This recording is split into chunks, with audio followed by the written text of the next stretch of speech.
Year 6, welcome to day 3 of our non-chronological reports unit. I hope you enjoyed day 2 and the first day of our unit, and that you have already started learning a little bit about World War II from reading our text. So today we are going to need an exercise book or lined paper, a pen, a pencil, a ruler, chapter 3 of A Bridge on Fire, and the multiple choice to do for the chapter, and of course, as always, your full concentration.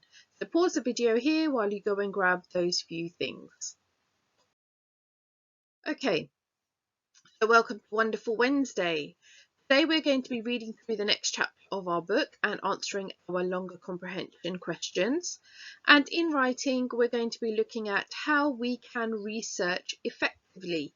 I think that's something that we need to do a little bit of work on from, just looking at your projects and things that you've done in the past.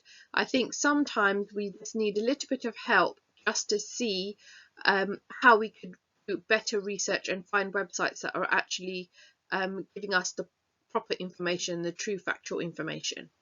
But before we do that, I want to read this quote from Winston Churchill. Never give up on something that you can't go a day without thinking about. So this is to do with dreams. If every day you dream of being something, of doing something, and every day you wake up thinking, oh, I wish I could just do this, never give up on that dream. Keep going. If it's something that is driving you and motivating you, then keep doing it. Okay, keep working hard to achieve that goal. Okay, so today our guided reading LI is to be able to show understanding of character. So please can you pause the video here and write the date and LI in your books. And now you need to go and do and read chapter 3 of The Bridge on Fire, which is set in World War II. And both things need to be done and submitted before you continue with this video. Okay, I hope you found that quite straightforward. We are now going to look at our open-ended questions, and I want you to answer in full sentences. Okay, so these are your questions. What did Kat use for a pillow? What did Kat do to prevent injury when she landed? Apart from the narrow arc of light from the half moon, why were there no lights in the area? Number 4, look at the paragraph beginning with she switched the blue rucksack. Kat asks herself lots of questions at this point. What did this tell you about how she was feeling? And number 5, at the end of the chapter, Kat heard a sound that alarmed her. Was it a bad idea for her to use a torch to try to locate the source of the sound? What could she have done instead? Now I think that the last question is blocked out by this camera. So what I'm going to do is I've also emailed you the list of questions for today so that you can actually see them clearly, especially number 5. Okay, so if you open your email and have a look at those questions, then that will be brilliant. Okay, pause the video here while you go ahead and have a look at those questions. All of the answers are in the text. Number 5 is your own opinion, as we know. So please just answer, but try and use evidence from the text to support your ideas. Okay, so number 1, what did Kat use for a pillow? Kat used a rucksack for her pillow. Number 2, what did Kat do to prevent injury when she landed? So as she hit the ground, she immediately threw herself to her left side, distributing the landing shock to the balls of her feet, the side of her left calf, the side of her left thigh, the side of her left hip, and the side of her back. Okay, so she basically turned herself to one side, so her whole left side of her body actually absorbed the impact of that landing. Okay, number 3, apart from the narrow arc of light from the half moon, why were there no lights in the area? Because it was in the middle of the night, and also the places would have had darkness because as the planes were flying over, the enemy planes were flying over, they wouldn't have wanted people to see them or the soldiers to see the land underneath. So they shut all the lights and made it completely dark so no one could see them or find them. Okay, number 4, look at the paragraph beginning with she switched the blue rucksack. had to ask herself lots of questions at this point. What did this tell you about how she was feeling? So it seems like she was very anxious about what was going to happen to her, and she was thinking about all the different scenarios and all the different things that might cause her difficulty. Okay, number 5. At the end of the chapter, Kat heard a sound that alarmed her. Was it good for her to use a torch to try to locate the source of the sound, or what could she have done instead? So yes, using a torch to draw attention to herself was not a very good idea. Okay, she should have just stayed still and maybe hidden herself and then looked out to see if she could see who it was. But if you have a torch and you're waving it around, you're obviously going to cause more attention. Okay, right, so can you tick correct and cross as needed, and then please can you email it to the email address at the top of the slide. Okay, so today's English lesson, we are going to do some research, okay, today, or beginning to do some research. So can you please write the LI, which is to be able to research a topic effectively. So for this lesson, we're going to begin our research for World War II.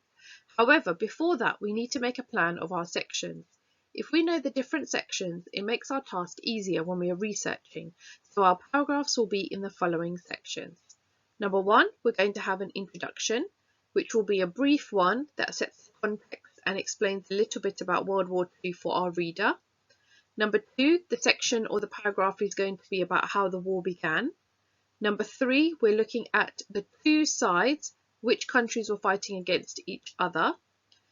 For some reason, number 4 has disappeared off here. So we're going to go into number 5. How the war was won. It should be number 4.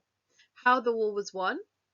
Number 6 or number 5, the aftermath of the war. So after the war finished, what was the impact on the other countries?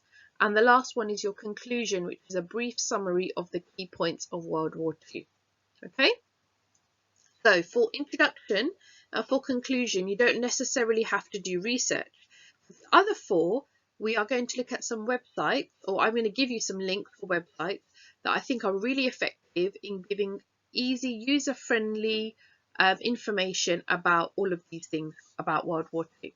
Okay, so pause the video here and please can you make a list of those paragraphs or those sections that you're going to need. Obviously you can number them correctly because I obviously failed in that task. Okay. Right, how do we research effectively? Remember, when we are researching, we don't simply copy the information. I've seen a lot of you when you do your project where you copy the information. Don't forget, we know how you write, so we will know if you have copied, okay? So you need to put it into your own words, and that shows that you actually understand what you're talking about, okay? When you're reading through your information, it's often helpful to make notes as you go along and focus only on the key information and choose the information that is relevant to the topic and interesting to you. There's no point copying reams and reams of information like dates and percentages and facts, and then you read it back and go, oh, this is so boring. So remember, you need to read it so that the reader will be interested in your writing as well. So below are some links to useful websites I would like you to use when you are doing your research. Remember, as you go through the websites, it is useful to put the information into the correct section. So maybe have one page for each of your sections. So one page for how the war began, and then another page for the aftermath of the war. Okay, so one page for, so you have 4 pages, one for each paragraph, and then sort your notes as you're going through and make sure you put it into the correct places. Even though it might seem tedious when you're going through it, it actually will help you when you're writing because your plan is pretty much done for you. Okay, so these are the 4 websites I found which I thought were really, really effective in providing factual, truthful information about World War II in a child-friendly speak, and one that you can actually put into your own words because you understand what they are saying. Okay, so we've got National Geographic Kids, we've got Ducksters.com, the BBC, and we've got Primary Homework Help.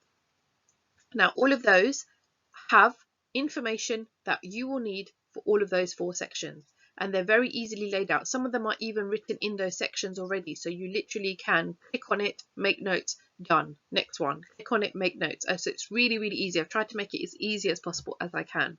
Okay, please make sure that you are not copying the work. Okay, that is a key thing, and I will keep repeating it because it's really, really, really important.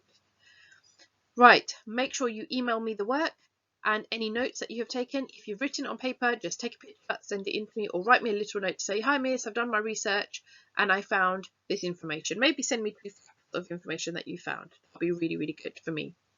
I would like you to do this work today. You might need more than today to continue this work.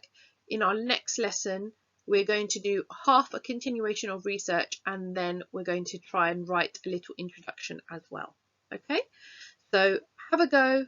Let me know how you get on. If you found these websites useful, then just let me know as well.